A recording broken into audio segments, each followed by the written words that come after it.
Hey guys, this is John from US Dash Camera. Today got another review of a dash camera. This time it's from Cammsys, and this is their new Blacksys CH-100B. Now this is a two-channel system. The front is 1080p, but the rear is actually only 720p. It does have a 2.1 megapixel Sony CMOS sensor. Now what's special about this one though is it does have 802.11b, G, or N wireless, so there is an Android and iOS app. Another thing I really like about this is it does have a true parking mode like Blackview, so let's take a look at it. Right on the top you can see all of those main features I mentioned. Now what's another real cool thing about this is you can actually get OBD functionality or GPS, but both of those are an additional accessory that aren't included. You can pause it here if you want to check out any of these other features on the back, which I will cover in this review.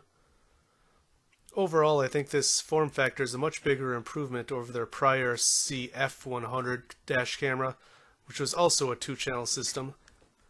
So as usual, I'm not going to go through the manual, but it is pretty in-depth. Right at the top we got the actual main unit and the rear camera.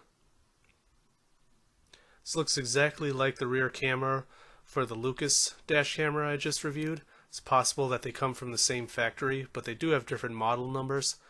And we have the 16 gigabyte memory card that came with it with a full-size SD adapter.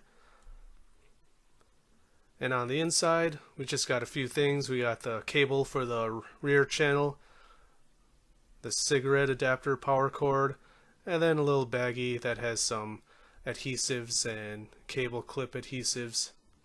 Pretty standard fare. So I'm not going to go too into depth with these. But it does come with a few spares, which is always nice. So let's go ahead and just plug it in real quick. So I have the rear channel hooked up. We got some LEDs on the bottom that show if the front or rear is recording, if the GPS or Wi-Fi is connected. And it does actually have voice alerts. And it does claim to have 21 different languages. One thing this does have that Blackviews don't currently have is an emergency record button, but it does have an external GPS, so Blackview does have an edge if you do want GPS, because I personally don't like any external accessories. But besides the emergency record button, which locks files, we have the Wi-Fi button. The up and down buttons are for volume, and then all of the extra cords like OBD or GPS, if you get those optional accessories, plug into the right side. Other than that, there isn't much to show about this camera, so let's go ahead and just take a look at the app. So if we go to the information tab, we do have the version of the app, the firmware version for the camera, some customer support, and a YouTube functionality if you want to upload your clips to your YouTube account. But let's go ahead and check out the settings. So we have the video, and what's really cool is you can actually change the brightness for the front and rear camera independently of each other. The Lucas did have that also, and I think every two-channel system should have that. We got frame rate 30 or 15. I would recommend keeping it at 30. We can flip the rear camera, and then we also have this media player, which I assume is supposed to be media player. So now here in the basic settings, we do have standby time for how long it'll take to actually switch to parking mode. We got some G sensor settings, and you can set them separate from driving or parking mode. And then if you are using a hardwiring kit or external battery, you can set some voltage cutoff. This way you don't drain your car's battery. And like the Lucas, you can actually turn the LED security light on or off on either cameras independently, which I love because the Blackview cameras you can't actually turn the rear camera LEDs off. That's because they just use an audio video cable instead of a micro USB. So then we had the vehicle registration and the cable loss voltage, which is also something Lucas had that I was really impressed with, so I'm glad to see Blacksys is also doing this. So now if you got the GPS adapter, you can change the GPS settings. So if you like your speed displayed, you can get miles per hour or kilometers per hour. You can change your time zone settings. You can set it to summer for daylight savings. You can actually change the parking mode GPS on or off, so that's pretty useful. That way you can save some battery if you're parked and don't want to use your GPS. So we also have these additional settings. One great feature is the fact that you can reserve certain space for different types of videos, like normal recording, which is your everyday driving, events, which is your G sensor, or your motion by parking mode. The AC power frequency should be at 60 Hz in North America, so the street lights don't flicker in the video. You got recording length. Then we have the night AE. I wasn't sure about. I assume that has something to do with your headlights. Now for parking mode, you can actually turn the rear camera off. I would recommend leaving it on, but it would save battery.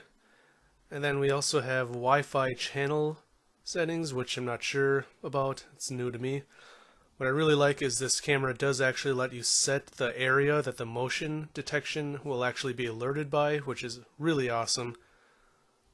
And then of course we have some other basic options like reset, SD card format, some Wi-Fi settings to change the SSID and password. The default password is 8 ones. And then a firmware update, which I'm not going to do. So let's go ahead and look at viewing the files. So now you can actually view the files and organize it by front or rear. You can organize it by the type of video, such as event or motion detection or G-Shock. Now one thing I didn't capture down below, I'll show you real quick, is I hit this button on the bottom left. This switched to the camera, so now I'm using the wireless access to view the files that are actually on the camera. So you can actually save the files to your phone or tablet, and then you can filter between viewing your files on the camera or your tablet or smartphone. So here is an actual video that I've been recording while recording this video. So you can access the camera from the internal storage option, but then if you go to the actual connection to the camera, there is a few different options. For one, we got the live view, so we have the front live view, and I'll show you real quick. It does take a few seconds to connect, but I'll stick my hand in front of it, and there is about a 2-second delay that I counted. So you wouldn't want to use this really as a live view camera while driving or anything, even for the rear camera, and I'll show you that. A lot of people ask if you can use a rear camera of a dash camera 2-channel system as a parking camera or a reversing camera, but I wouldn't recommend it because you want your dash camera to be at the top of your window, where a reversing camera is best at the bottom or near your bumper. So here you can see my black view. That center small one is the CH-100B, and the one on the right is the CF-100. So there you can see the CH-100 in the center and the CF-100 on the far left. I do plan on having a review of that CF-100 in the future. And of course we have the Street Guardian SG9665GC on the top right. And you can actually see my new microphone stand in my back seat, which has been great for making these videos and clearing up my desk space. Let's take a look at some video footage. So overall, the video footage is okay. I've become used to just expecting lower quality video in these 2-channel systems. I keep hoping that they're going to get better, but it seems as if I just got to be more patient because they keep sort of disappointing me. But while I am usually disappointed by the video quality of these 2-channel systems, I am expecting it. Currently, there really aren't any good 2-channel systems if you need really high quality video, and I'll say this over and over again until I find something with something more like 15 megabits per second 1080p front and rear. But typically even the cameras that do have full HD in front and back have a lower bit rate.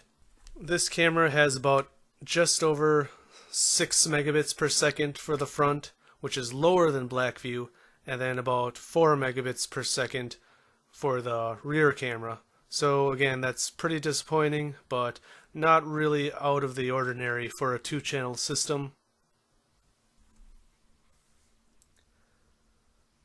So again, if you're looking for really good video quality, don't look at a 2-channel system. If you want a front and rear camera, then get 2 single-channel systems if you want the best video quality possible. But overall, if you aren't expecting the best video quality and you just want a bunch of awesome features like the parking mode or the OBD or GPS, well, most cameras have GPS options anyways, but this camera does have a lot of other features that make up for it. So you really got to weigh the different extra features this camera has versus video quality. So now let's go ahead and take a look at a sound sample. Now it's nothing special, but I wanted to include an audio sample anyways. Hello.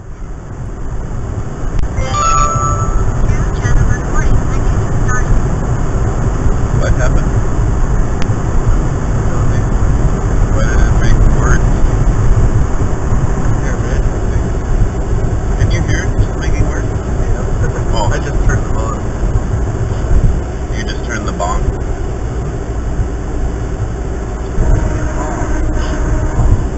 What do you think would happen if you and like 5 other people were tasked with like yelling at a really beautiful tree for like a year and a half and you all had to switch off, but you always all had to be yelling at it? And as I was saying before, the rear camera is only 720p HD, so it's definitely not gonna impress anyone. But like I said, a lot of 2-channel systems are like this. A lot of them still have just 720 in the rear. Now the night footage for the front is actually pretty good. While the bitrate again isn't that high, and it does look a little blocky during fast motion, it does pick up light very well at night. I say this in almost all of my recent reviews, but I've tested a lot of dash cameras now. I've used over 30, and some of them on a highway like this would be half as bright, sadly. And this does actually have brightness settings too, so you can change the brightness on the front or rear, and the rear definitely will need it. So let's take a look at the rear footage real quick.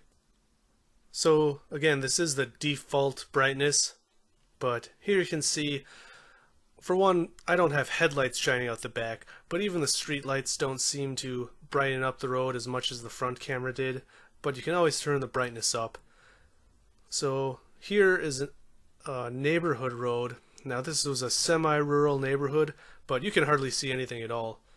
I don't even know what those lights in the background were. They might have been street lights or house lights, but either way, on a dark road, the rear camera does not perform very well. So definitely crank up that brightness. So this camera, like I said earlier, does have a true parking mode where you can actually turn on motion sensing, so any cars driving by will set off a recording, or you can use the G sensor, so if someone hits your car, it'll turn on, and it'll actually buffer the recording, so you do save 10 seconds prior to the G-shocker motion and 20 seconds after.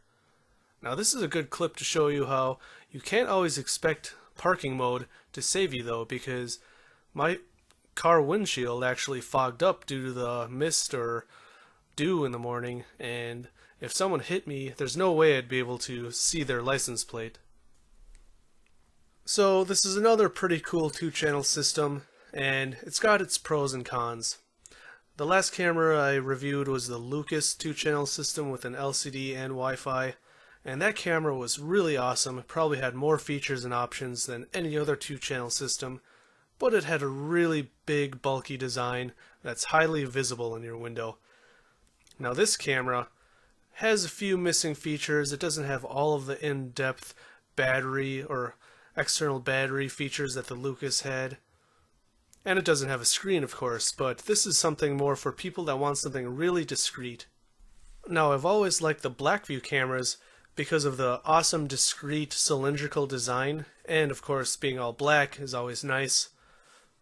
But it does have some missing features. You can't turn off the LCD or the LED on the rear camera security light.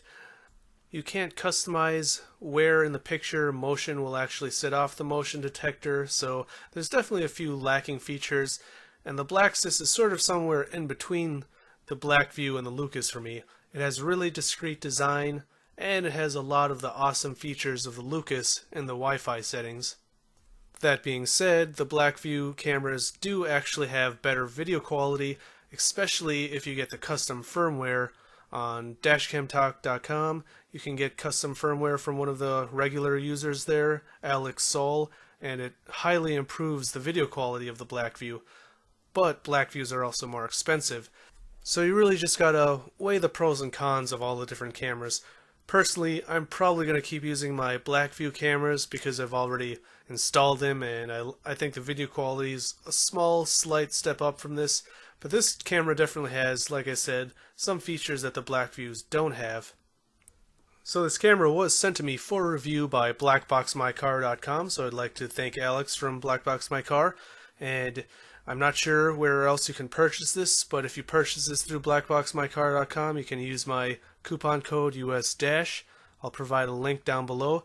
That coupon code will save you $10 on any purchase actually over $10 or more, so not just this camera. If you're interested in any of their other cameras, use that US Dash coupon and you'll get $10 off.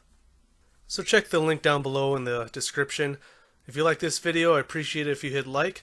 And if you're not a subscriber, you should subscribe. I got different dashcam reviews coming usually every few weeks, typically 2 a month. So I like to keep that up, and I'm going to have more in the future. Hope you enjoyed this review. As usual, thanks for watching, drive safe, and I'll see you next time.